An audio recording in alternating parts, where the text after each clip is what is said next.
Olha, Beatles, eles vão lutar,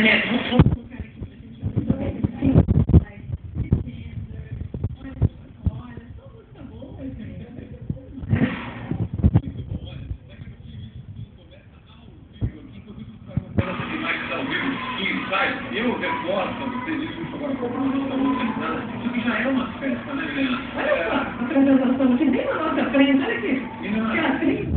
Se o Maurício tivesse a conferência, será que ele conseguiria matar esse jogo? Acho que ia ser meio difícil, hein? Cadê o número na camisa dos jogadores? Aliás, não deu para entender nem que esporte é esse. Estou gostando, viu? Estou gostando, está muito bonito. Olha, isso é um pouquinho que a gente vai acompanhar. Tem outros atores, estamos chegando agora, a gente vê entrada de outros atores. Daqui a pouquinho o Marinho vai mostrar pra gente, uma das nossas câmeras está posicionada aqui, você vê entrada de outros atores. É a última que chegar no início da... Olha que bonito. Eles estão chegando aqui agora. Olha, deve ser para lembrar.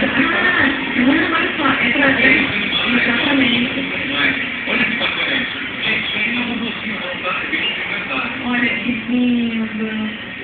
Eles vão passar com os gansos, com os carneirinhos, as ovelhinhas. Olha que fofo. Olha, tem de tudo aqui, uma verdadeira fazenda na zona leste de Londres. Você achava que a gente está na área rural, porque a gente comprou. Tá vendo? Eles fizeram uma área rural aqui. Bom, vamos conversar mais uma vez com a Adriana. Vamos ter mais informações. Diga, Adriana. Do Capelli. E olha só, a gente vê agora as imagens aéreas de Londres, lindas imagens de Londres, que se preparou com tanta antecedência. Você vê agora as imagens aéreas se aproximando do Estádio Olímpico de Londres.